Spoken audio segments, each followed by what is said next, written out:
Frame. Skip. Get ready. It's going to be a very, very intense journey. Begin.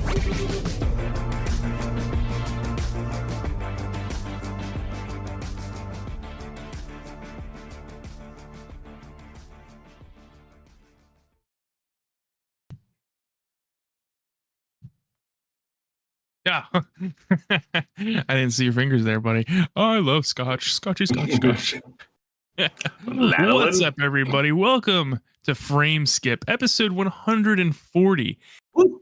I am the best stash in the business, Seth Slakehouse, joined as always by the voice of the South, Austin Eller. Best stash and the best ass. Can I just say that? It's natural. All glutes. And also by the Patriot himself, George Loftus. Don't call me that. My team fucking sucks. I don't want to be the Patriot anymore. Oh, you're not rocking the Mel Gibson thing? Oh, I was thinking the New England Patriots, who are I was too. Who are 2-8. No, I love the Patriot. I saw the Patriot in theaters in 97, 98 when it came out. That movie fucking rips still. Nice, dude. Yeah, he melting toy soldiers, making musket balls. Yeah, killing Jason Isaacs. It's great. What a movie. Yeah. Mel Gibson was hammering it out in the 90s, and then he had some things happen and just fell off. He didn't have some things happen. He made some things happen. Some unfortunate coincidences, you know. Yeah, I don't know. Like maybe being a Holocaust. Yeah, maybe just being a Holocaust denier is a bad thing. Thank you, Mel Gibson, for proving that for everyone. He proved what you should not do in modern society. Can we say right now that Frame Skip's official position is that the Holocaust did in fact happen? Yes. Didn't? Did. Hold on. He said did. I did not say didn't. That's not even a funny joke. No, I said did in fact happen. Yes. I think every time you bring it up that there's people that don't believe it, you give more power to that theory, right? Like, because it's sort of like the flat Earth thing, where I'm 100% positive. Like I'm so sure that flat Earth started as like a joke. Yeah. And then like you get these idiots who hear about it and they're like, you know what? He's kind of making sense. That sounds kind of real. Homie's cooking with gas. Yeah, we should listen to what he has to say. Dude, I had to deal with that too. I love the Boston Celtics. They had Kyrie Irving, who is a flat earther. And you know how hard it is to like defend your team? Who's just like ripping it through the league. And it's just like, oh, but like, yeah, but your best player like thinks the earth is flat. I'm like, yeah, well, he does. Yep, you're right about that. I don't have a comeback, but we're top of the East. So what the fuck you want me to say? We're running the Atlantic Conference. Dude, it's like, I don't even, when I hear people like have these flat earth like conventions and whatnot, I don't even know what to think about it. I'm like, you guys are voters. They're all like middle-aged. Like, you guys make decisions and drive cars. This is something I host pub trivia at like a local sports bar now, and my rule is I ask the same question every week until every team answers it correctly, and only then will I take it off. But the question I ask every week, and I always tell everyone, it's like, yeah, if you're old enough to be in here at this time playing this game, you're old enough to vote, so you should probably know at what temperature Fahrenheit water boils. So Austin, at what temperature Fahrenheit does water boil? Seth, at what temperature Fahrenheit does water boil? 212. I'm pretty close. 212. Okay, what is your guess, Seth? 360. Austin is smarter than Seth. It is in fact 212 degrees. Yeah. Wait, hold on. Water does boil at 360 degrees Fahrenheit, does it not? Yeah, it keeps boiling. Technically, he's not wrong. Fuck you. Fucking can't with you people sometimes, God. I'm just saying, man. Look, I'm just giving you facts. But look, George, I just gotta say, water not boiling at 360. I just gotta say, the only reason I am aware of that fact is because I'm well studied, and because our kettle in the kitchen is temperature adjustable, and the maximum is 212 on it. So okay, that's why I know that. Hey man, any port in a storm doesn't matter why you know. Yeah, because you can't. It doesn't want to push it past boiling point. But the maximum is 2. Like, shouldn't that be like the minimum? No, No. Don't you need because boiling water to make tea?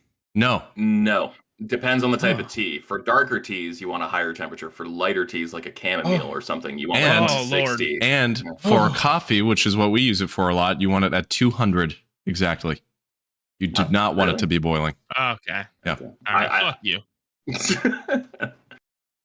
200 exactly. Yes. Well, no, because I remember hearing about that court case where that woman like spilled coffee on her in a driveway, and then it's just like, well, she ordered coffee, she should have known it was supposed to be hot. And then I remember like making fun of that, and then We all did. my girlfriend was in law school, and she was like reading that case. I was like, oh, that fucking idiot who ordered hot coffee and was surprised at how hot it was, and she's like, it was like 350 degrees. I'm like, oh, that's too hot. that's Was way, it not boiling? That's way too hot. No, I think the problem was that it was boiling. Well, yeah, and then the McDonald's play like a giant smear campaign towards her to like make her look like an idiot, but it turned out that like they knew about this issue for a long time, and like, yeah, it was like kind of a messed up story looking back on it. Fun fact: the reason their McFlurry machines never work is because they spent all that money on the smear campaign. That makes sense. That can't be a true fact. That's a conspiracy theory I could get behind. No, I'm just drunk enough to sound convincing when I make a bullshit argument. McDonald's did just get sued for their McFlurry machines. There was like a McFlurry fixing company that they tried to sue. Or get sued by. Everyone was like giving Joe Biden shit because like he said that he wanted to take on like junk fees associated with concert tickets and all that shit. Mm-hmm. And it's like, you're the president. Why are you debasing yourself talking about this trivial bullshit that doesn't matter? I'm like, man, I would love to go to a concert and just like pay the price that's advertised as opposed to the price I pay once I try to check out. That'd be fucking sick, actually. Like, what if it actually costs $60 to see a band instead of $110 with all these convenience fees and additional arbitrage, whatever? But like, man, what if he took on McFlurry machines next? What a dub for Joey B, right? I think that should be his platform next year. Maybe is like, hey, we're gonna get every McFlurry machine back in operation. I think that would get a lot of Trump voters. Remember when Trump hosted like the collegiate athletes or whatever, and he had like that catered meal that was just 100 quarter pounders? Yep. Yeah. I mean, hey, that's pretty sweet. You know what? I got something to say because I had a Big Mac right before the show today, right? Yeah. And McDonald's shredded lettuce is just not okay. Like, don't give me a quadruple layered sandwich with shredded lettuce on it because I'm no matter how you eat it, you're making a mess everywhere. And why can't it just be one piece of lettuce? Why has it got to be 100 pieces of lettuce? I prefer the shreddy personally. I think the bigger problem with McDonald's, there's something up with their buns to the point where they actually announced that they were going to change their bun recipe last year. Yeah. I haven't seen it at my local McDonald's. I also haven't been in recently because I don't like McDonald's strictly because of their buns. I just can't fucking do it. Their buns are like too toasty and too plasticky. And then you take a bite, and like I think this is the problem you're talking about. You take a bite into it, and then it displaces all the lettuce on the sandwich and then spreads it out. And like it's just not soft enough where like it shouldn't move the shit. Like it shouldn't push the sauce, which then pushes the lettuce elsewhere and then makes it so it's not concentric circle on top of concentric circle on top of concentric. Like it throws everything out of alignment. I agree. I mean, it's a mess. And you threw 400 pieces of lettuce on there, and I'm picking up little bits of lettuce everywhere, all over myself, in the cracks of my couch. Fucking veggie confetti over here. Yeah. Yeah. I even tried holding the little box underneath the burger. I'm trying to like catch it like I'm playing a sport, but it doesn't. I can't get it. It's not there. It's like you're playing a brick breaker, except the stuff's just dropping down, and you've got to make sure it's landing where it needs to go. Honestly, it's my nightmare. It's my worst nightmare. I'm doing this in my dreams. Can I make a confession to you guys? And I'm only doing this because I know, respectfully, my girlfriend doesn't listen to this podcast. Okay.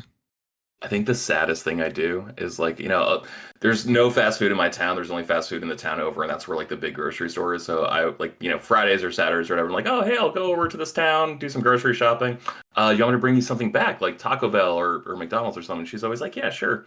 The saddest I've ever felt in my entire life is the fat piece of shit that I am, where I get like an extra sandwich just for the car ride, and then I immediately like pull over in the parking lot after getting it from the drive-thru, and then I eat it like a fucking goblin under a bridge, and then try to like hide the wrapper somewhere in my car so she has no idea that I just had like an additional 400 calories for no fucking reason.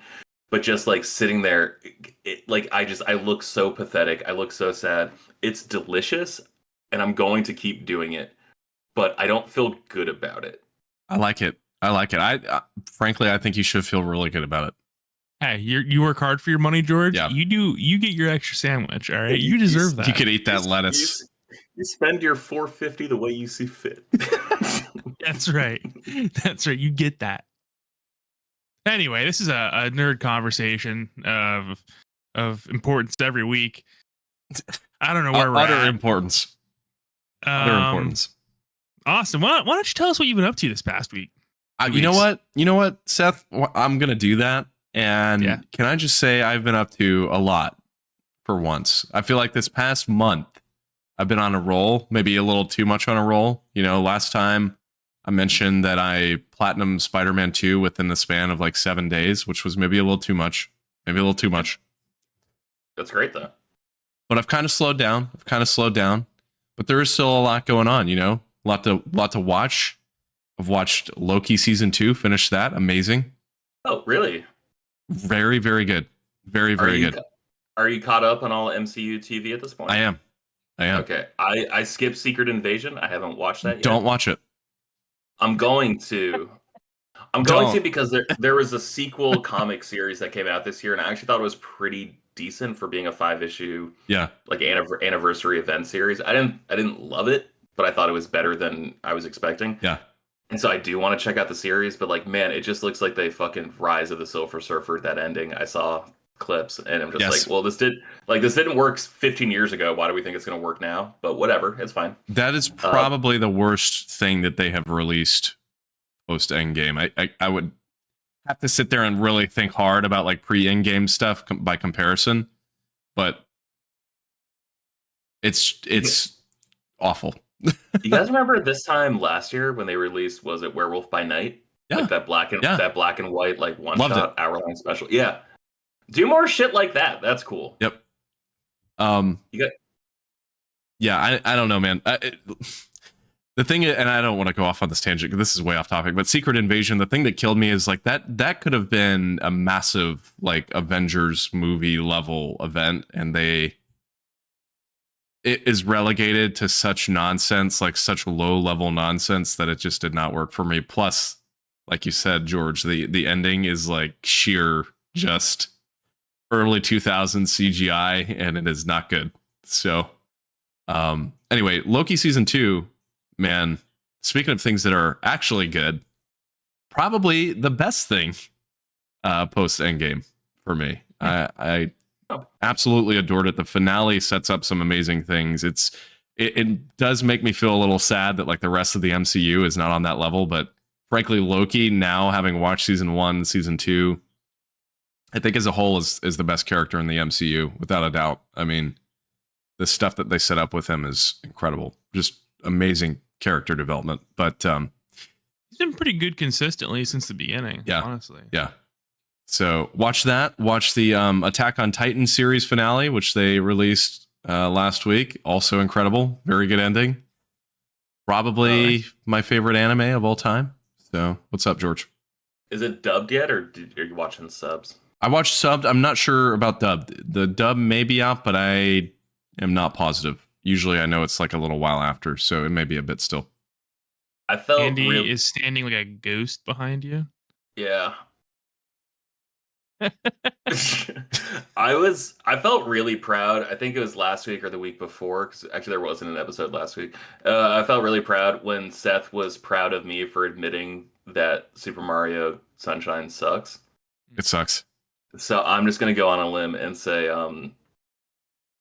sub anime sucks. Oh, fuck you. If there's no choice, I'll watch it. No. If there's no choice, I'll watch it. But like, everyone's just like, oh no, you get so much more emotion in the Japanese voice. I'm like, what the fuck does that mean? Like, you don't speak Japanese. So it's just like, oh, someone's like in a more high-pitched voice when you're reading that fucking line. Like, congratulations. That doesn't fucking mean anything to you. Like it sucks. I would so much rather watch dubbed anime. Who are Seth, these do you- people not do you res- speaking freedom? No, I didn't say that. Do you respect my hot takes? Yeah, I do. I also agree. Like 15, 20 years ago, dubs suck. Nowadays, we got these high profile voice actors. They're doing a pretty good job. Pretty good job. I like it. All right. They're speaking freedom language also. Big plus. All right. And I respect that. Is this a bit because you have a mustache? No. This is who I am now, George. I can get behind either way. I eat bacon I and watch drink subs still. freedom. I watch subs still, but I do agree with you. The dubs nowadays, it's not like they were 20 years ago. So, even some of the dub, like the old dubs, though. for sure. Dude, the Dragon Ball dub is excellent. That's what I was about to bring up. Like the Dragon Ball dub, excellent. Can't think of any others off the top of my head, but if you gave me a little while, I could come up with some. But the new, like I would say from like 2010 on for sure. Like you're in pretty good area. They used to just like outsource it to like the same 3 companies, right? Like they still kind of do. Okay. Never mind that. My point's moot. Okay. Last thing I'll say. Go ahead, George. I was gonna say, but the talent pool has gotten better, so those 3 companies are better than they were. Okay, sorry. Last thing I'll say, because I don't want to be stuck on me forever, is also watch the Marvels over the weekend. Because at this point, I'm never going to stop watching the MCU because I've already watched 50 freaking movies and TV shows. So at this point, I might as well continue. Mm-hmm. That movie is quite good. I actually really enjoyed it. I was a little shocked by the negative reaction. However, the villain in that movie sucks. And that's probably where a lot of the downfall for it comes. But yeah, I think the actual character interactions are excellent. Kamala Khan, awesome, very cool. So Seth, did you see it? Would you say that you were marveled? No, but it's still a good movie. Still a good movie. So No, George, I wouldn't say that. I wouldn't say that because I'm not a piece of shit, Seth. So the only 2 games I've been playing, I know you've been playing, Seth, so I don't know how we want to have this discussion, but well, you know what? What? I'm not done talking about Marvels yet. I had a question. Okay, let's go. Did you see Guardians 3? I did. Did you like that villain? Yes. I thought that villain fucking sucked everything. I thought he was awful. Yeah, I didn't think it was one of the best ones, but I thought it was fine. I thought it was good. I thought he was fine too, but then everyone's just like, "This guy's so good." Like Kang, who fucking replaced Kang with this guy? It's like all he did was yell. That's all like he did. Yeah, I wouldn't agree with that. He really relied on the animal abuse angle, I thought. Mm-hmm. And that was the only thing about his character that I was like, okay, well, it's I didn't think he was that great. I thought he was okay at best. So here's what I'll say about the villain in the Marvels. I don't even know her name. That's not a great start. Yeah, I don't know her name, and if I were to compare her to other villains in the MCU, I'd probably put her on the same level as like Whiplash. Just very uninteresting. Whiplash was fucking dope. Iron Man 2 underrated. Can we do a watch along episode of Iron Man 2 actually? Oh, for sure. I'd do an MCU watch along. Well, I wanted to do for Christmas this year, I made a request of doing like a PlayStation 3 centric podcast at the end of the year. Just because, especially I've been playing my PS3 a lot lately, and I really just we got to celebrate this console for everything it did. Because I think we're all in kind of agreement that is our favorite era of gaming. Yes. Whether that's us or the games, we'll figure it out on the podcast. But the second thing I'd love to... Iron Man 2, I think, is fucking magnificent. And I would love to talk about that one in particular with you boys. I'd do it. Okay. All right. I'm down. I don't know if you want to do this like Star Wars, where like 1 month we'll just watch like Iron Man 1, Iron Man 2, Iron Man 3. Like I would actually prefer to do it like out of MCU order and just look at things like a filmic trilogy or quadrilogy or whatever we want to call it. I'd be down for that. If you guys are cool with that. Yeah, sure. I mean, I'm ice cold. Yeah, you're cool. Cool as a cucumber, baby. Cooler than being cold. So look at that furcumber on your upper lip. Yeah. Back to games though here. I guess I was going to say I've been playing 2 games, but no, I had already beaten Spider-Man 2 before our last podcast, so that already is over for me. So we can talk about that in a minute. But Alan Wake 2, still continuing to play. Still really enjoying it. Taking a little longer on this one because I just absolutely plowed through Spider-Man 2, loved it, but wanted to actually sit there and relax and take this game a little bit at a time because I've been waiting freaking 10 years for it. So like I say, you want to relax with this one, which is like the tense horror game. Yeah. And like Spider-Man 2 is the one you bum rush, which is like, yeah, the hero's gonna save the day. Probably Yeah. haven't played it yet, but yeah, it's really funny that's your attitude going into it. I love it. Yeah, the game's freaking excellent, man. I really don't see for me. I'm gonna try and play Jedi Survivor. I don't think I'm gonna have time for Baldur's Gate before the end of the year, but I really don't see how anything could outpace this for Game of the Year for me. It's just phenomenal. I'm probably about 14 or 15 hours in. I'd say I'm maybe Game. 3/5 of the way through when adding up both of the campaigns, so I'm getting there. But it's gorgeous, and the plot just gets more and more interesting. Do you play one campaign at a time, or does it alternate, like each level? So you start for a while. I'd say the first like 3 or 4 hours, you start as Saga, who is the new character who is an FBI agent, and you're stuck on her basically. But then probably 4 or 5 hours in, you get to a point where you can switch to Alan. Mhm. And from that point onward, you can actually go in any order you want. You could finish Alan's story and then go back to Saga, or you could essentially do what I've been doing because I'm OCD. I'll do one mission as one, then bounce to the other for a mission, then bounce, then bounce, then bounce. So I like to be kind of in the same place with both. But That's cool. It's like a comic crossover, right? Yeah. Yeah. So it's great though, man. It's excellent. So I was looking this up, and apparently Saga was in Control. what's the Xbox one? Quantum Break. American Nightmare. Yeah. Quantum Break. Apparently she was in Quantum Break in a Interesting. live action perspective like thing. But I can't find where I was hearing that about. So I don't know anything about Quantum Break. I've never played it. I really want to. That game is fucking excellent. Yeah. I really liked it. That's the only- video stuff doesn't work. But besides that, like I think the game is incredible. And like Yeah. you should watch the video stuff at least the first time through it. But Oh, I think I finished that right before I joined the podcast. Actually, that was like right before my Ghost of Tsushima appearance. No man, I love that game. That game's great. found it. Yeah, let's move on.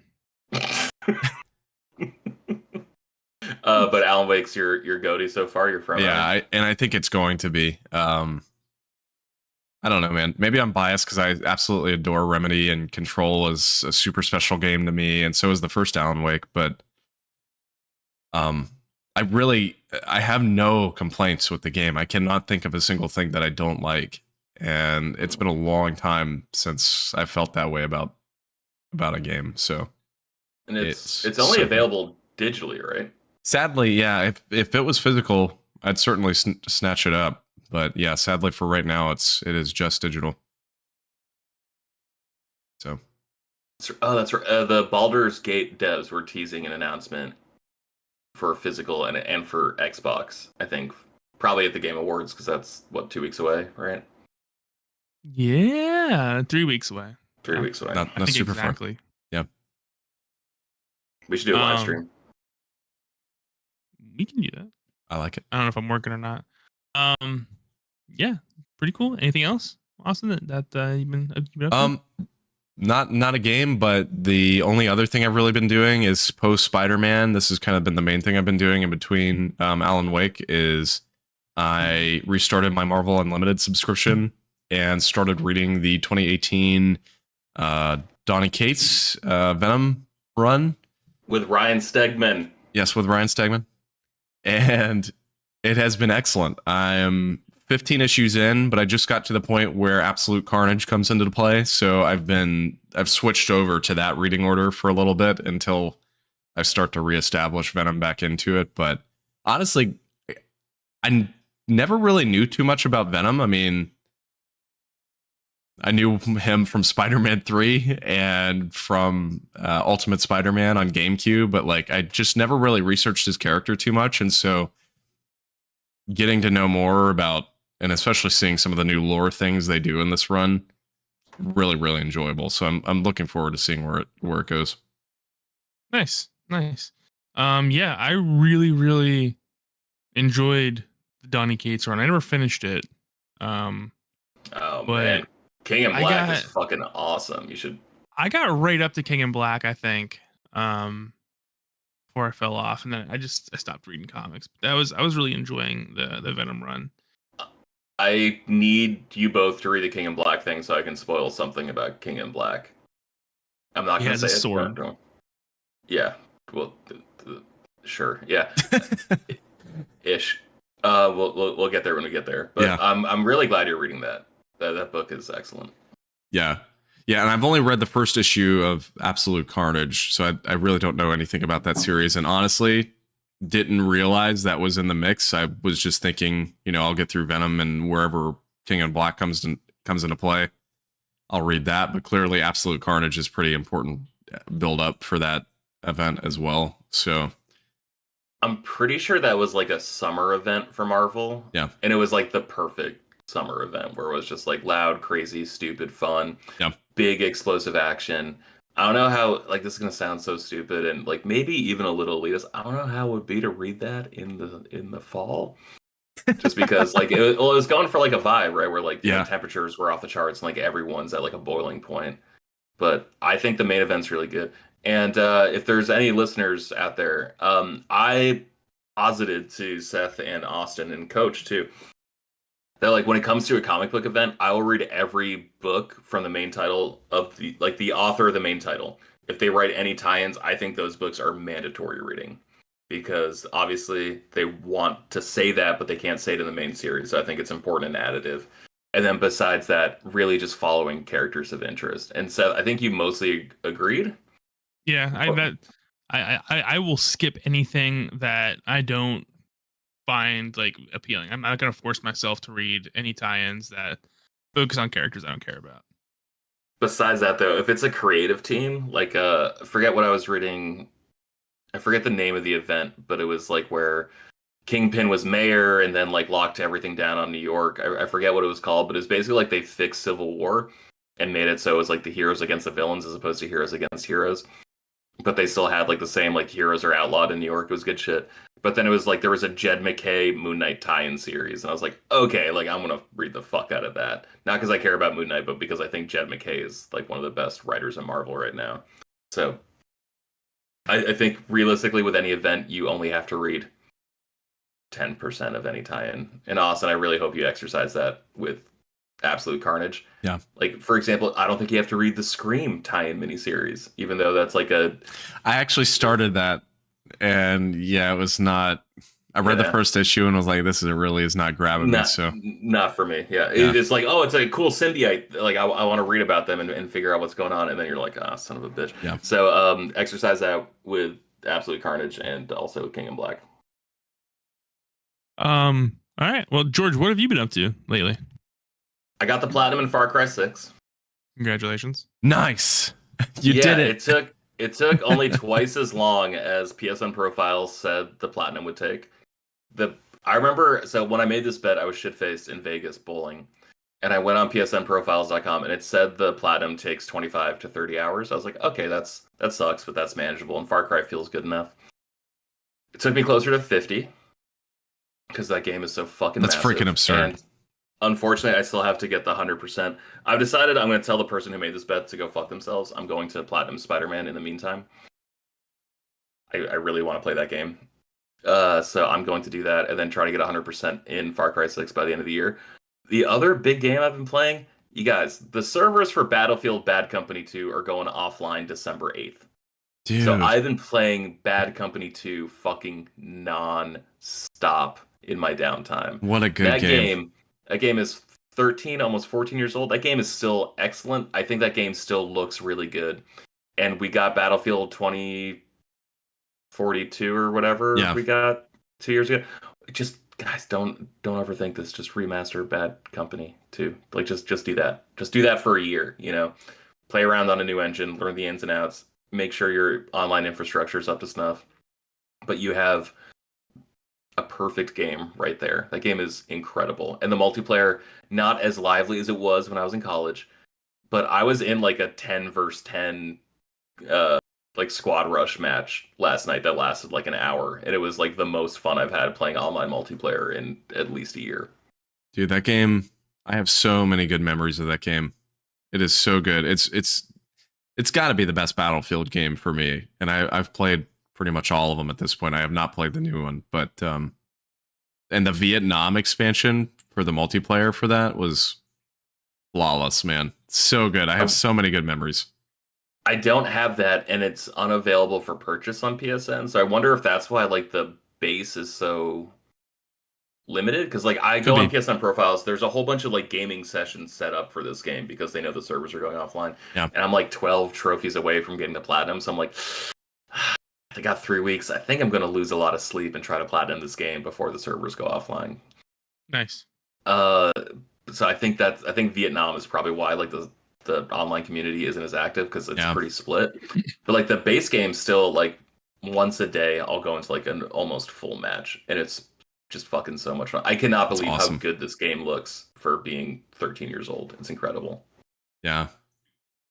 It's so good. And even like nobody really talks about the campaign in that game, but the campaign is also really, really good. Obviously, even with the servers down, that'll still be playable. So if you have never played the game before, certainly at least try that out. But yeah, dude, that game is phenomenal.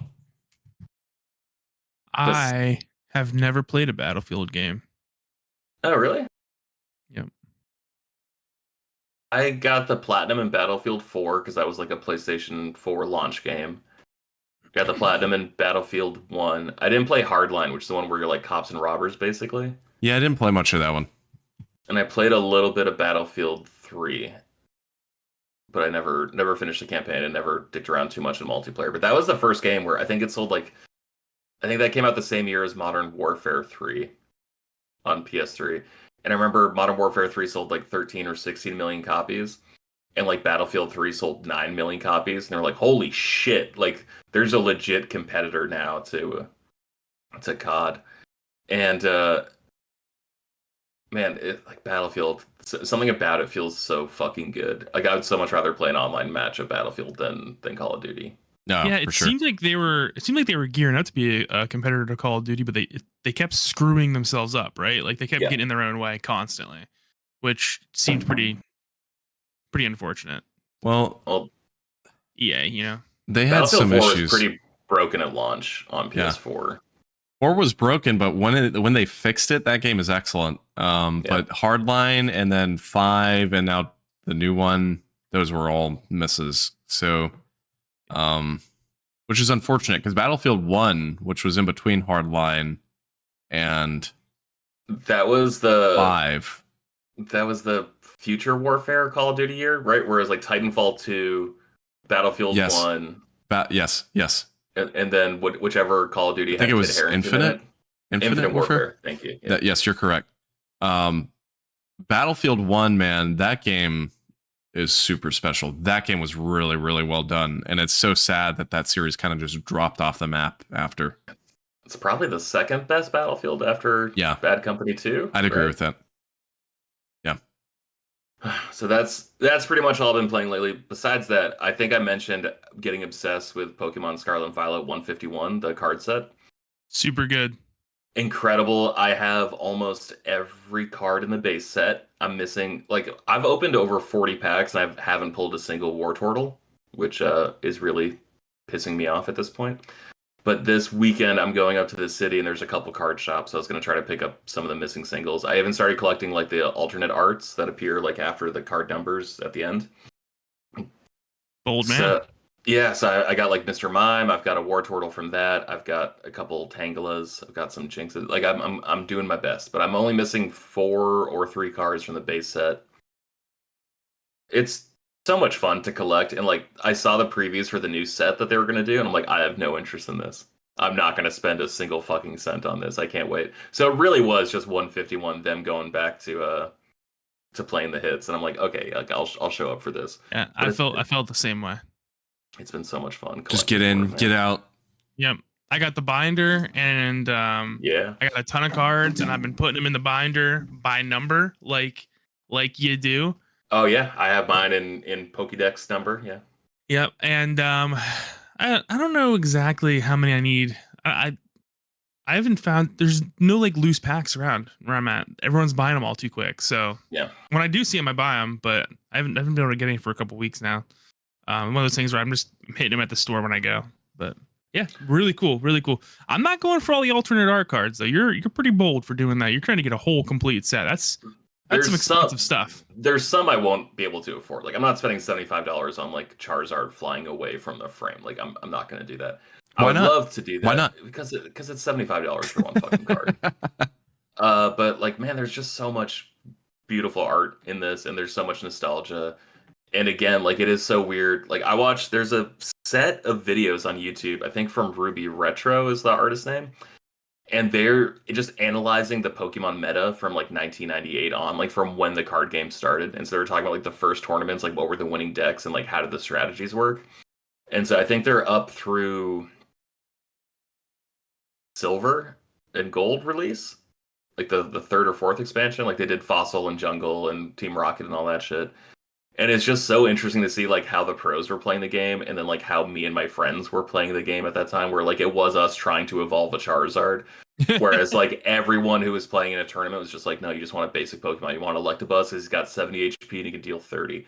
And they're like, that's a pretty good ratio. I'm like, oh man, we were playing this game entirely wrong. Highest HP, highest power. That's what that stands for. And I was like, no, I just want a Charizard. I just want to like land a Venusaur. I think that'd be sick. Solar Beam, 4 energy, 60 hit. Oh, doctor, that like what a move to pull off. It's yeah, so it's sparking all these. I have so many of the digital card redemption packs that like I'm seriously considering getting back into Pokemon TCG Online, because I did it for a little bit and then I started just getting my ass kicked over and over again. It just wasn't fun. But I've got like 40 of these maybe, so Nice. I might start redeeming some packs and see what's what. All right. Anything else you've been up to lately? Watching basketball, watching hockey, watching Nice. wrestling. Survivor Series is coming up. Pretty excited for that. Nice. I think you mean sports entertainment. Yep, sure do. It's a lot of fun. They really put an emphasis on the fucking entertainment. I watched a football game last week that was like 9-10 final score. That fucking sucked. They forgot to put the entertainment in their sport. Yikes. Yeah, I was part of the pro wrestling fandom when they forced to start using sports entertainment. Pretty lame. Was not a fan of that at Switch, but yeah. As far as me, I did in fact go back and beat Spider-Man 2, Spooderman 2. And we'll talk about that here in a second, a little more, I think. And then I picked up Alan Wake 2, and I started going through that. I will say, not sticking me like I was hoping it was going to stick me, and I'm a little discouraged by it. I think the issue came from the immediate switch between Spider-Man and Alan Wake, where Spider-Man is such a fluid, kinetic game that's like really fast-paced and fun to play, and Alan Wake is not that. Alan Wake is very like, different games. Alan Wake feels like I'm playing it remote play constantly, where I hit the stick and it takes forever for Alan to move, and I'm like, oh my god, just turn around, man. You know, just like move a little faster. God, you're in a nightmare. How about you put a little pep in your step? It is interesting though, because I've heard a few people mention that, and I don't know. I haven't felt that at all, but I guess it is a very classic like survival horror thing. Like a lot of the Resident Evil games now feel like this, and so maybe that's why it doesn't bother me. But I can understand it. Like there's like shadow monsters chasing him. He's got like a light jog going on, you know, and I'm like, hey man, getting a little sick of your crap. All right. But yeah, I'm also finding with Alan Wake 2 that I'm just not smart enough for this game's puzzles, and that's pretty discouraging for me. Like I'm like, dude, the first level with Alan, when you're walking around, when you first get like the light lamp thing, I swear to God, Austin, it took me I bet 3 hours of walking around that town square being like, where is the other light source? I cannot figure it out. And then like I'm shooting at like this wall because I saw an arrow and I'm like, what is that? And I'm like, that was frustrating. I'll tell you what. And then I finally look up the walkthrough and I'm like, oh, okay. I got to like climb scaffolding and whatnot and get around to this police car. It's very frustrating. And then I think we talked about it a little. I don't know if it was on the podcast or not, but the constant switch into the writer's room and Saga's case board, not a fan. It continuously taking me out of the gameplay in order to like move around this clunky thing that was clearly intended. First off, side note, stop giving me mouse controls in console games. Hate that. Hate that with a dying passion. I don't want to move a little reticle around the screen with my analog stick. Thanks, Destiny, you piece of garbage. It literally came from Destiny. I will burn that studio to the ground. Just kidding. Just kidding. They're doing that themselves. But thanks, Sony. Yeah. Yeah. The moving the reticle around and it's like super slow and not responsive. I hate that so much. Just give me a quick selection, man. Because if I could just select the evidence from Saga's hand and then quick select like the places it should go, that evidence board might work a lot better. I actually don't disagree with that. I think especially later on, like the more you play, I've gotten to a point. So just for, I guess this is a mild spoiler, I guess, for people that haven't played the game, but what Seth is talking about, essentially it's like an active menu where you're standing there in real time, but then you hit the touchpad and you're suddenly in this other place, and they call it like the Mind Palace or whatever. It's essentially like this room in Saga's mind, just totally hypothetical, that lets her use her detective skills and kind of examine the scene. The problem is there's like a board that you map all the data onto, to essentially like you would see in a detective movie where they've got the pins and it's like, who did this? And you pin a piece of paper up here and it's, oh, that guy did it. And, you know, it expands way more past that. But the thing is, later on, the more you play, the thing I've run into a few times, hasn't really bothered me, but I'll open the Mind Palace like once I'm in a safe room, because you don't want to open it while you're out and about, because guys can still come kill you while you're in it. So I'll go to a safe room, open it, and then I'll literally have like 20 photos sitting there. And I'm like, I wish there was just like a pin all button at that point that just made it easy. Sure. So yeah. Not my favorite mechanic in the world, especially because I'm way too like crazy about getting that done immediately. Yeah. Because like when I see she has new evidence, I'm like, I gotta see where that goes, you know. But like you're bringing up, you're super vulnerable. Not, you know, when you're doing that. So that's frustrating. Other than that, I mean, I love the story and I love like where it's going. Definitely lied when the director said that you don't have to play the previous games. Oh yeah, BS. You do. Absolute BS. You need to play Alan Wake at a minimum. Immediately ties into Control. Immediately. Yeah, I'd say Control is a must as well. So what about was it American Nightmare? That was like the expansion on 360. I heard you did. I never played American Nightmare, and I feel like I'm understanding it. I don't feel like you really need to. Yeah, I've never actually played American Nightmare either, and I've watched recaps, but I've never actually played it. Yeah. I wonder if that's available on the remaster. I don't think it is for some reason. For some reason, I want to say American Nightmare is only on 360. I think like you're right. I don't know. Yeah. I don't know. But I really enjoyed Spider-Man 2. Once I was done with it, I was still in this Spider-Man mood. I watched Across the Spider-Verse. Way overhyped. That ending, unforgivable. Don't do that to me, right? Agreed. Yeah. Then not okay. You can't do that. But I thought the rest of the movie was pretty good. And then I was like, all right, well, I haven't read some of these old Spider-Man issues. So for reference, I have read Amazing Spider-Man 1 through whenever that last Craven event was. I forget what issue that was. I've read every single issue. Wait, the last Craven, like the Nick Spencer Craven event? Yes. Was it 750 probably? Something like that? Well, yeah, like 2019, 20... Yeah. 20, maybe? Yeah, I don't know. 2020 sounds right. But I was like, all right, well, this kind of gets me in like a symbiote mood. So I decided to try and read the whole original Black Suit Saga, Alien Suit Saga for Spider-Man. Really hard to do, by the way.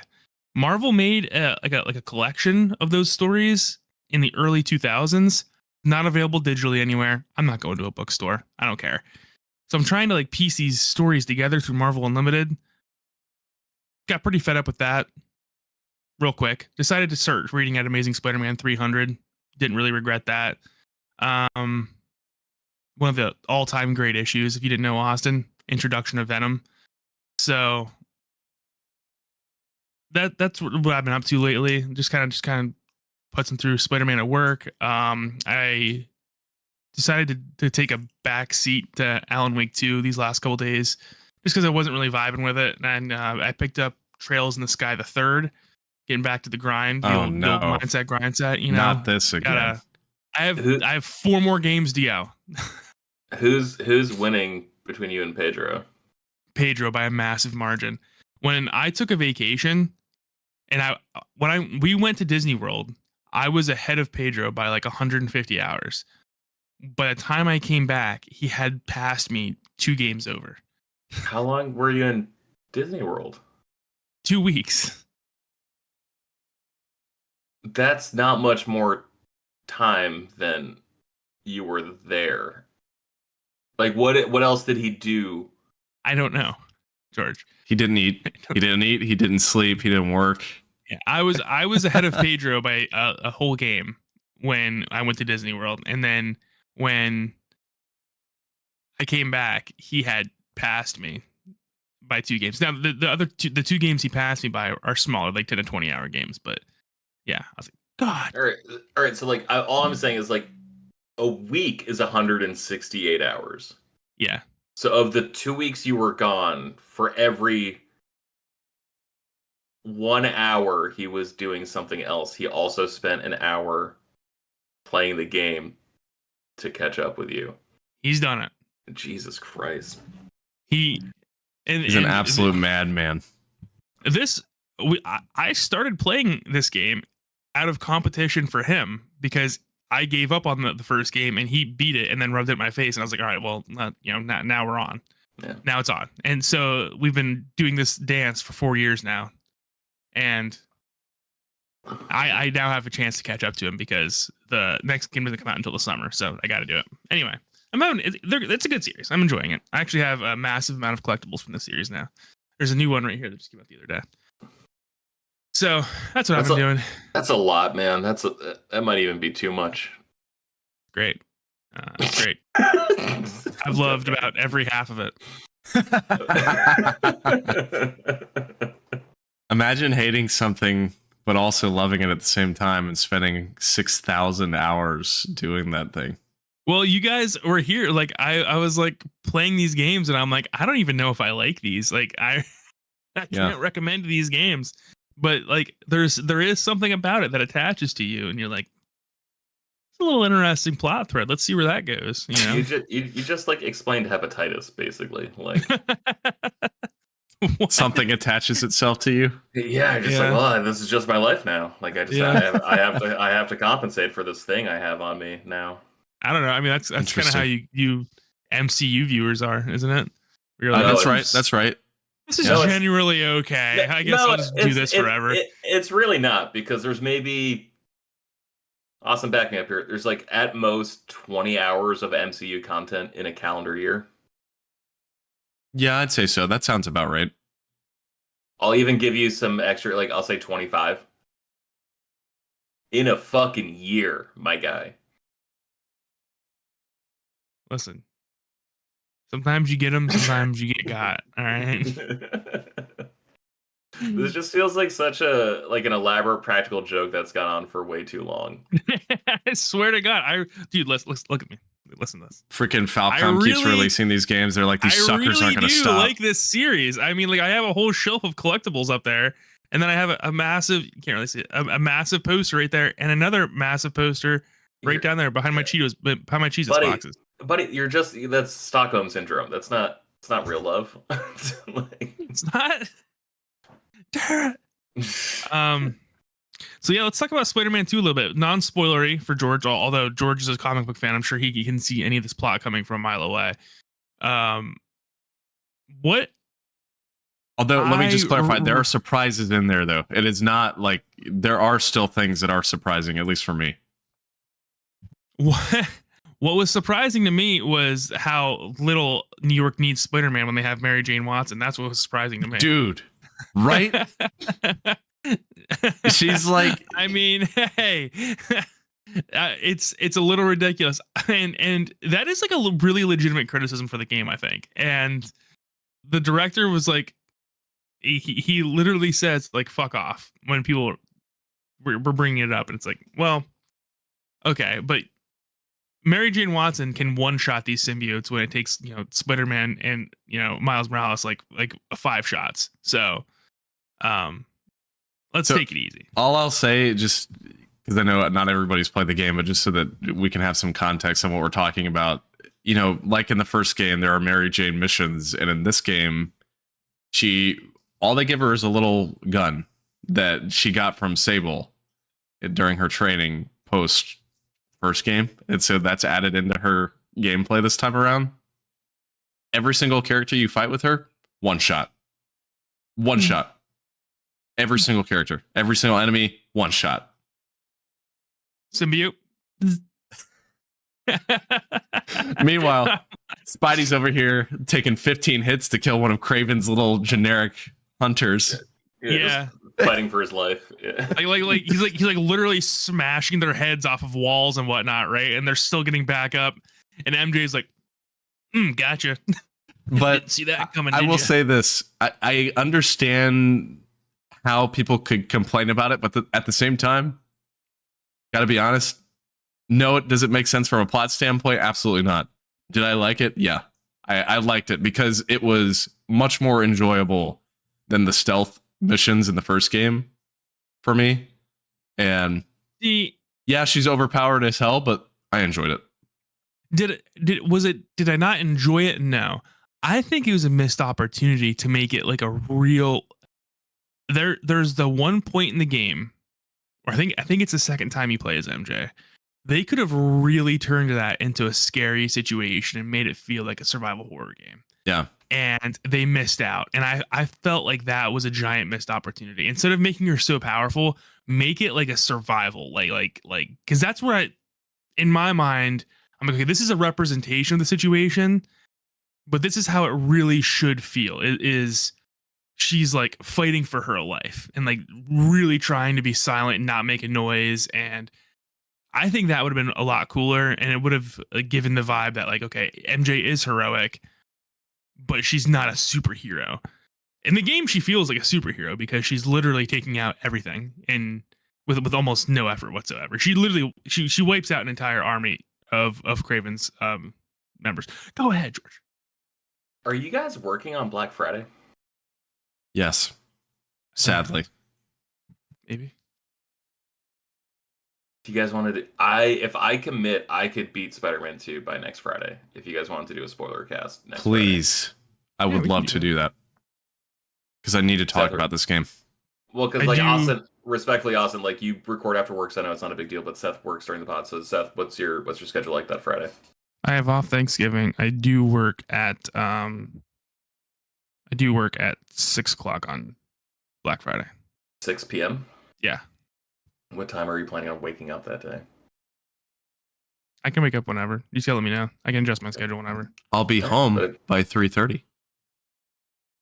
So We can do it then. I mean, that gives me plenty of time. we'll figure it out. We can talk about it after. But yeah, I'd love to do a spoiler cast. I will say this, though. I know Coach is also working on it. So if we could get all four of us on, I think he's about done, actually. He might need to take his pet mosquito to the vet. So. Yeah.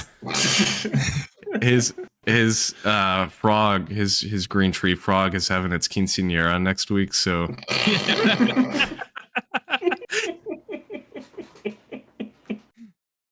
also, all four tires on his truck are flat, so he's got to get those fixed.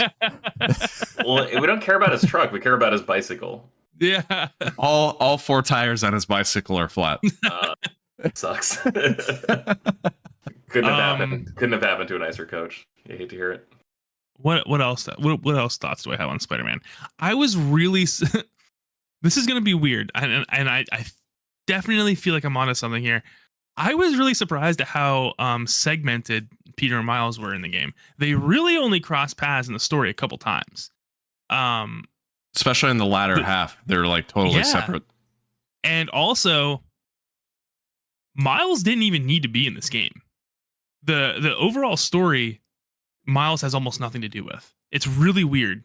I almost wonder they maybe should have just kept making his own spin-off game and had him cross over with Peter slightly.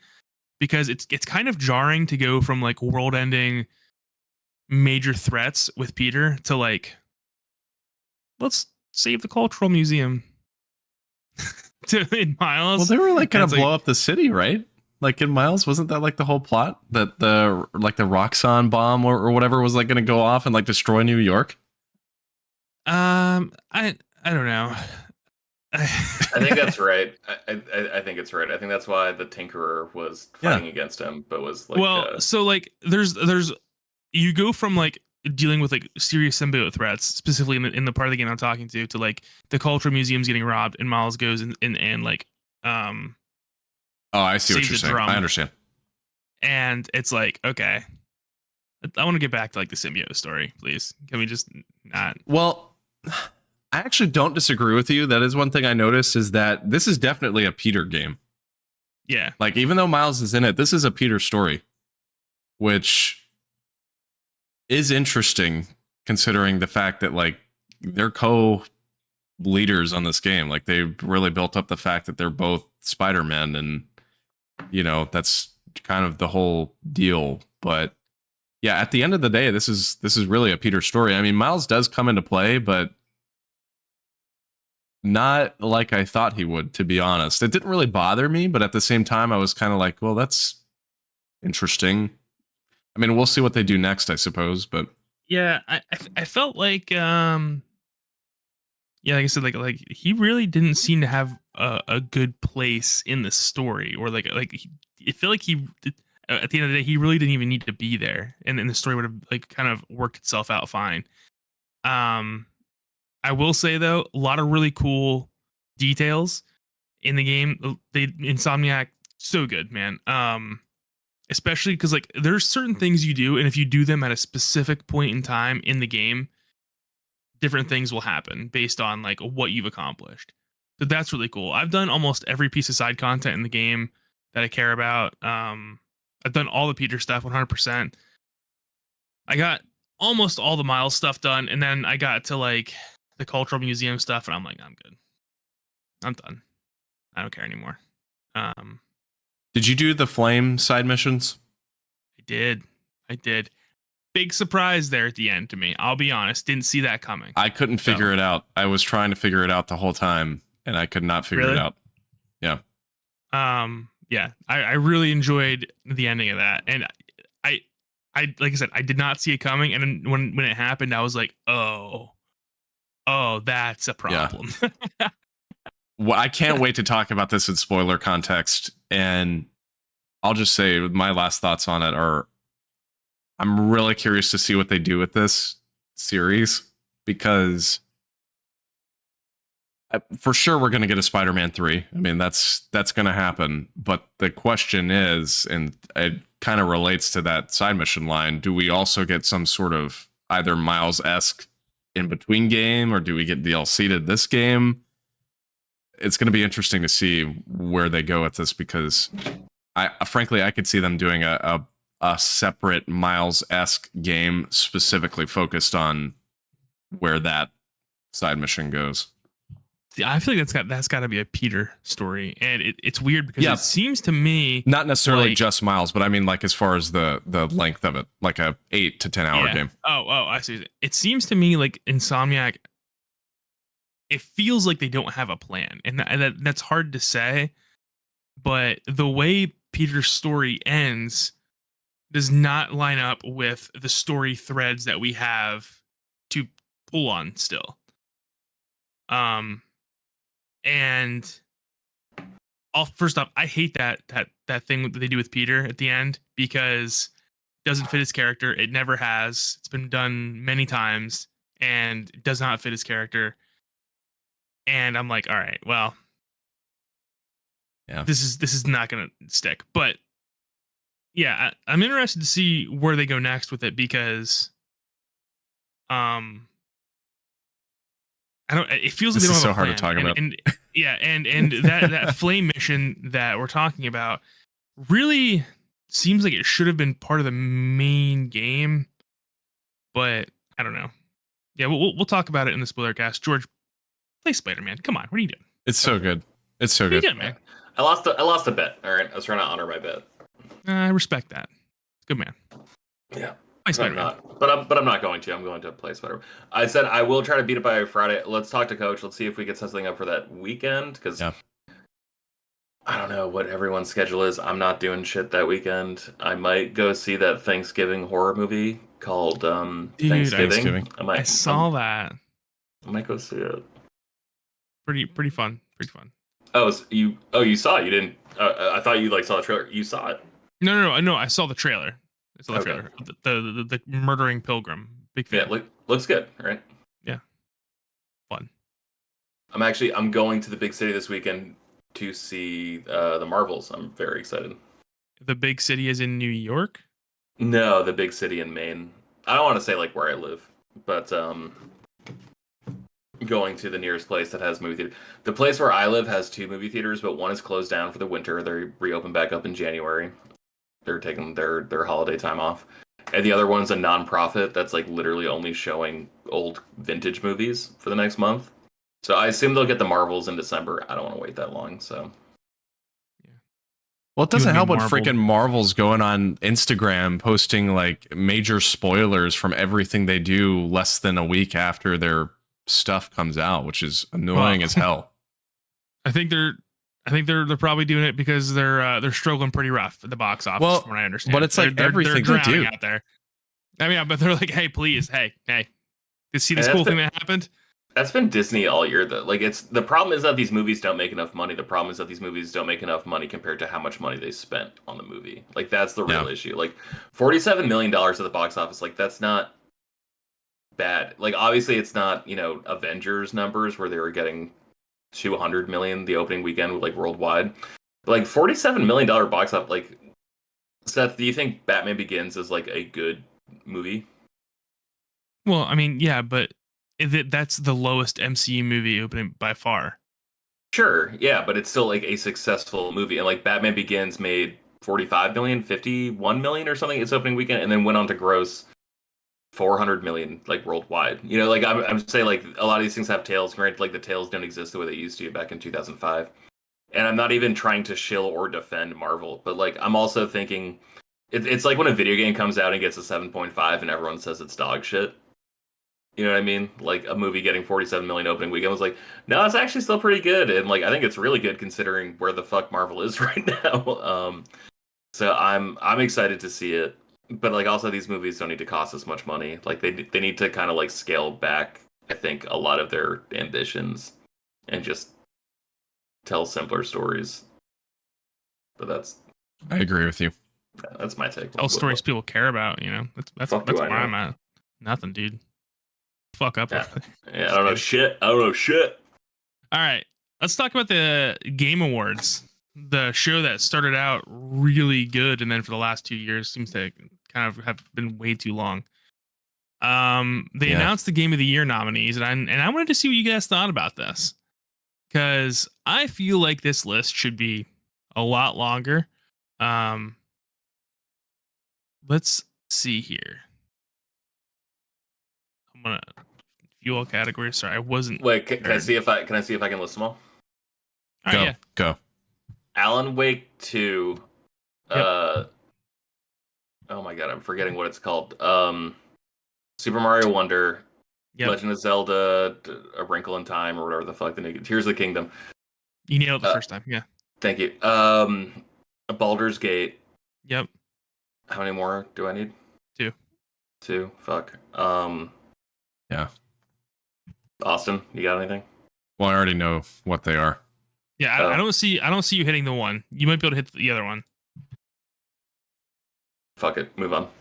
All right. The ones you were missing were Spider-Man 2 and Resident Evil 4. Okay, yeah. I wanted to guess Spider-Man 2, but honestly, that just felt like me being a nerd boy. I didn't think it was actually Game of the Year material. And Resident Evil 4, I forgot that came out this year. I gotta be honest. Yeah, I don't really know what Resident Evil 4 is doing on there. I don't think that should have beaten out like, I don't know, something like Hogwarts Legacy, but Well, especially, I feel like everyone kind of shot their wad with like what an amazing Resident Evil remake was with 2. mhm. And then like everyone was like kind of surprised by 3. Like I feel like we're not surprised anymore that like the Resident Evil remake is top tier. So I think this list is pretty good, except for Resident Evil 4. Now, admittedly, I have not played the remake, but I think the difference with 2 and 4 remakes is 2 was like a massive change because you had, that was a PlayStation 1 game that was totally essentially a brand new game. Whereas 4, I mean, yeah, it's got better graphics. Yeah, I'm sure it plays better, but at the end of the day, like, I mean, it was already 3D. It already essentially played the way this game does. So, well, that we could play that game on PS2. We could play that game on PS3. We could play that game on PS4. I can understand the argument for the 4 remake, but I don't disagree with you, Seth. I think something like Hogwarts Legacy, or I'm sure there are other games I'm forgetting. I mean, frankly, I was a little shocked they didn't put Starfield on here just because Jeff seems to be like in love with Bethesda. So Yeah, that or Dead Space I thought was really a lot more impressive. What was the Hi-Fi Rush, right? a lot of people said Hi-Fi Rush. Yeah. Yeah, I Obviously, Jedi Survivor was a phenomenal game. Final Fantasy 16. Sea of Yeah, Stars. Final Fantasy 16. Come on. Yeah, Sea of Stars too. Yeah, Yep. this just screams. I don't know. Not Well, great. was there a big like indie hit this year? Like, what was it? Like last year was Transcription. Sea of Stars was indie. Yeah, but like I don't think that made the same impact that something like Transcription did. I never even heard the name Transcription. I remember Elijah was like super fucking hyped. Yeah, it was a pretty big game last year. It was a really big deal when it came. I'm really not sure, to be honest with you. I do know on their like indie games list, everybody's pissed off because one of their games is Dave the Diver, which apparently I know Andy has been playing, but apparently it's not even an indie game. It's made by is it Nexon, the South Korean company that like did like Combat Arms and stuff back in the day on PC. It's not an indie game. Like it's made by a very big publisher, but it's on the Game Awards list of best indie games or whatever for the year, which is kind of wrong. So My thought is that when you look at this list for Game of the Year, only 2 games really realistically take it, and that's Baldur's Gate 3 or Tears of the Kingdom. It's probably going to be Tears of the Kingdom because of Nintendo. Because anytime Zelda comes out, he always wins, no matter how bad that game is. So, Did you play Tears of the Kingdom? I know Coach was obsessed with it. Like I know that took over his life for a bit. did I? Me? Did either of you? I played it a little bit on my emulator on Steam Deck. I didn't touch it. I didn't like the first Breath of the Wild, so I was like, this So- one's probably not for me. I played probably maybe All I got is a floating spoon. 60 hours, maybe 50 or 60 hours of the game.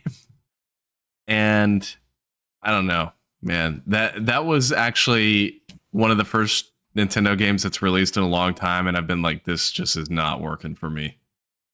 Something about it. Like, I adored Breath of the Wild, but Tears of the Kingdom, it was like I was force feeding it to myself because I love Breath of the Wild so much. And I just, it would not be like a top game of the year for me personally.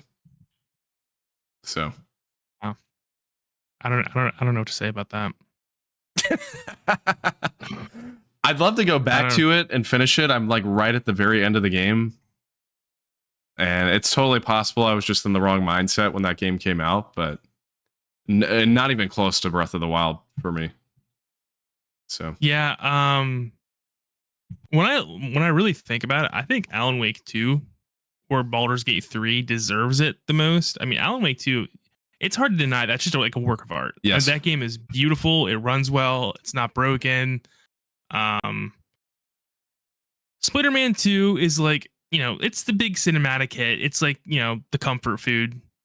But Baldur's Gate 3 did something that has not been achieved in a really long time. Yeah. Where your choices matter, and it brought a spotlight to Larian Studios, and it's like, hey, we're a serious developer in this space. Yeah. And the discussion around Baldur's Gate 3 is still ongoing. And that hasn't happened all year round because it's been such a big year, but people are still talking about Baldur's Gate 3. And then that's when like, okay, we got something special on our hands. I think people are going to be talking about playing Baldur's Gate 3 like they talked about and played The Witcher for a decade. So yeah, but like, I don't disagree with you. I think it was 2009 was the first year at the Academy Awards where they expanded the field for Best Picture from 5 to 10. Do we need to do that, or is this just an exceptionally stacked year for games? I think this is just an exceptionally stacked year for games. I mean, this wouldn't be a problem any other year, but this year specifically. Like I said, I've been listening to old Beyonds, and I'm like right in fall 2011, and like that was probably the last year I can remember being like this, like, holy shit, there's something to play every week, where it was Battlefield 3, Modern Warfare 3, Deus Ex, Skyrim, Batman Arkham City, Uncharted 3. Like, there was just something new every week, every other week, starting from August on. And like this year is the first time where I'm like, there's not enough days for me to play everything I want to play that came out this year, let alone my backlog where I have to fucking play 80 hours of Battlefield Bad Company 2 online. This year has been insane. And we've still got Mario RPG remake comes out this week. And fucking Avatar. You mean Far Cry 7 or whatever? I miss Avatar game. Yeah. I'm interested in checking out Avatar just because I wonder, like the same way I think Guardians of the Galaxy kind of informed a little bit of where Final Fantasy 16 was going. I wonder how much of like the new Star Wars games DNA can be found in the Avatar games. Like that's why I am curious about it. A lot. It's going to be a lot. Actually, all those games share a lot of DNA. Yeah. You guys are being like. No, but like, seriously, it does look good. It looks fun. I get what you guys are doing. You're 1,000% right, by the way. But like, more seriously though, I am wondering just like how many things overlap mechanically from game to game. So I'm actually trying to hold out. I have like a week off from Christmas to New Year, basically, from my job, and so I'm wondering. I don't know when we're going to do Game of the Year discussion. It's probably going to be before the actual end of the year. Like, I don't think we're doing it in January, right? We haven't talked about it at all. We could. Okay. Yeah, let's do 2 episodes. January the first week, January second week. First episode is us doing Game of the Year. Second is us talking about like our gaming goals for the year. Or we could flip that and do gaming goals first week. And yeah, we need to bring that back because I don't think we did it this past year. I think that was when we took a break from the podcast. I think we did it. I just don't think we followed through on what I don't even remember.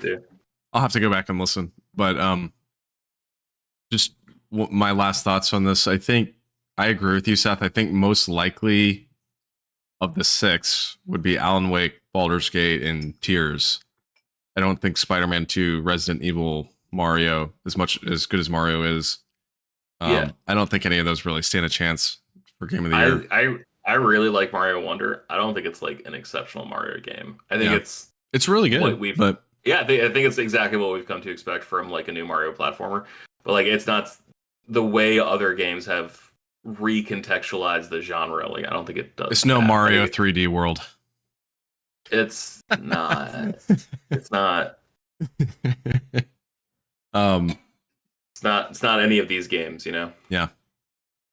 Not any of these.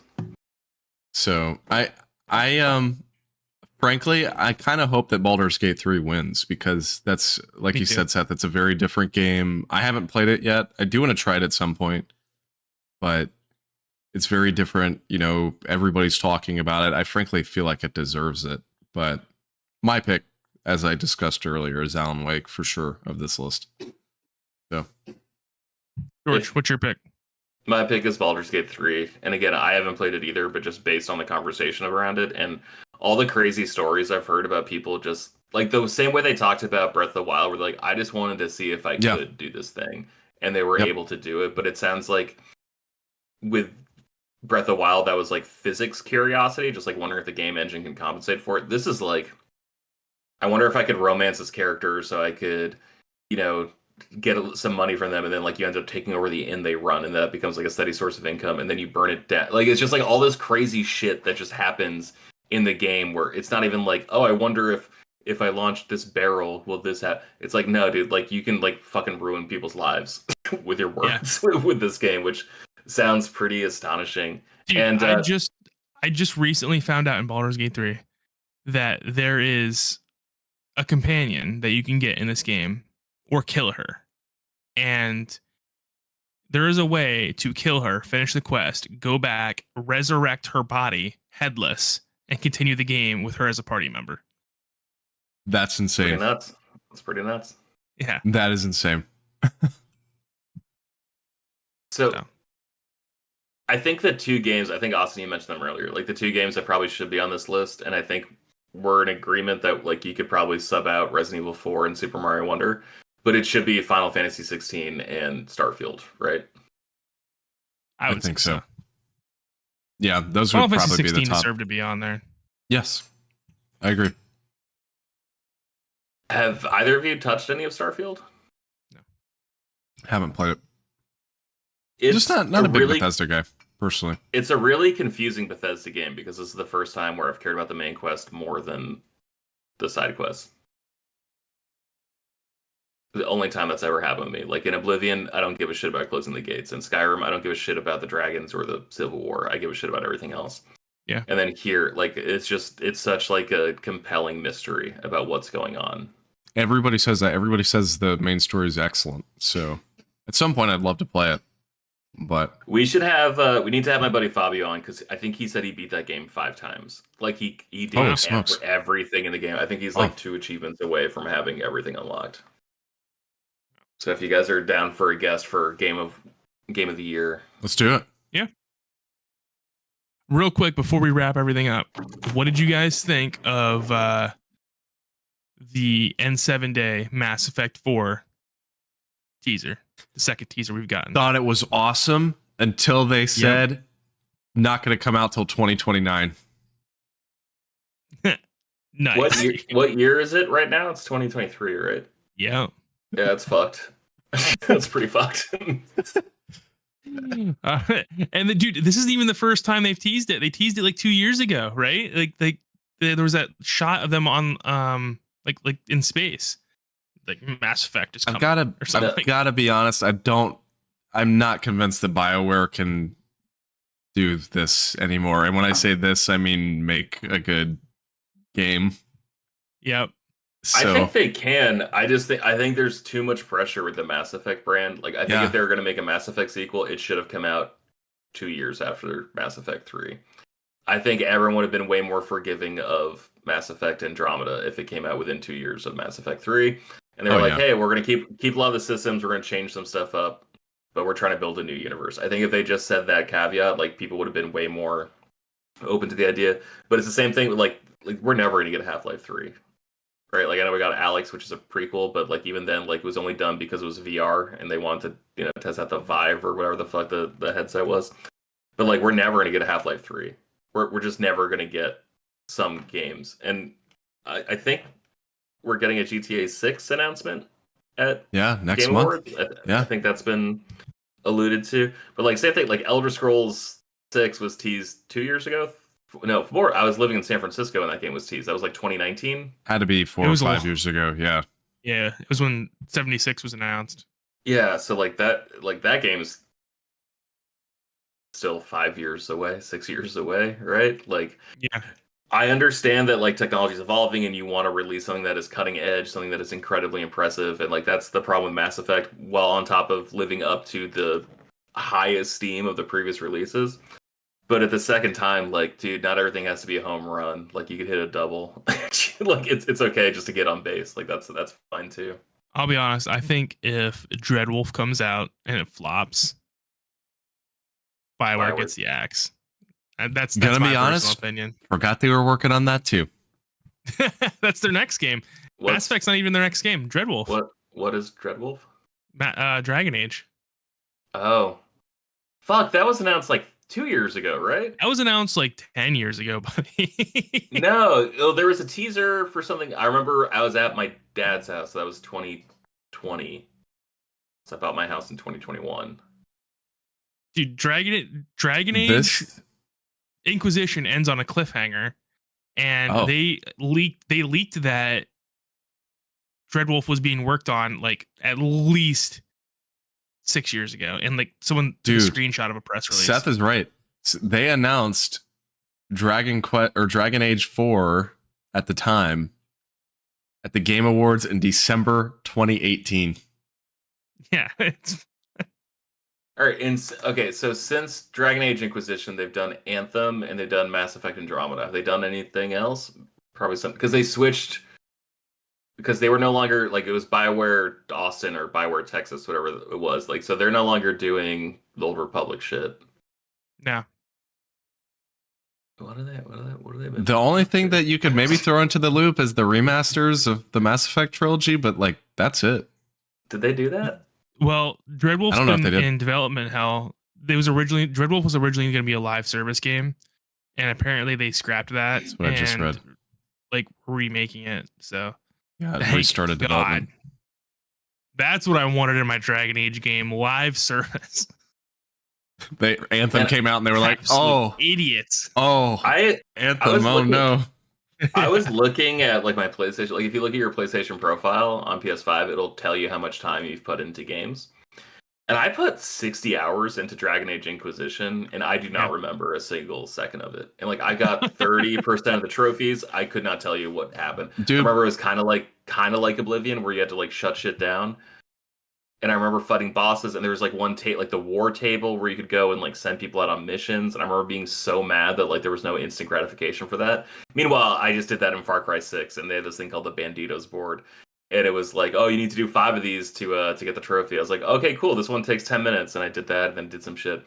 They're like, cool. The next one takes 5 hours. I'm like, you gotta be fucking kidding me, man. I have to just like press a button and then wait 5 hours to press another button. Go fuck yourself. Real world timers are terrible. I don't know who designed that. That is such a bad decision. It's fine on a phone, I think, because like I don't think of it primarily or Animal Crossing. Yeah, like I don't think of it primarily as like a gaming device, my phone. You know, we're like, oh, like I'll do this, check in, then like I'll go to bed or whatever. But like when it's a fucking console and like I sit down, I have so little time to game that like when I sit down and I'm ready to game and then they tell me to wait 6 hours before I could do part 2 of a 6-part thing, I'm like, you guys are fucking assholes. This is not smart. I don't know why you did this, but it wasn't for a good reason. Well, the other thing with the War Table and Dragon Age Inquisition was that it had really significant plot and world building elements to it, and it made you sit through a real world timer to get those. That sucks. Unconscionable. Don't do that, developers. I know a lot of you are listening to this podcast. Don't do that. Please don't. I'm 33 and very tired. You mentioning the play clock on the PlayStation like list of games or whatever made me think of the other day I was scrolling through mine and I was just looking because the one nice thing about it is it's retroactive. Now that the PS5's been out, it still shows what you played on PS4, like you said, with Dragon Age. And so I was scrolling through. Most of them looked as I expected. Then I get to Watch Dogs, which like I played maybe a couple missions of and was like, no, this game's not for me. And I look at it and it says I've played 400 and something hours. And I'm like, this is not right. This is not right. So I don't know if I left my PlayStation on for like 2 weeks or something. I have no idea. Austin Eller, Sounds like it might have, yeah. biggest Watch Dogs fan.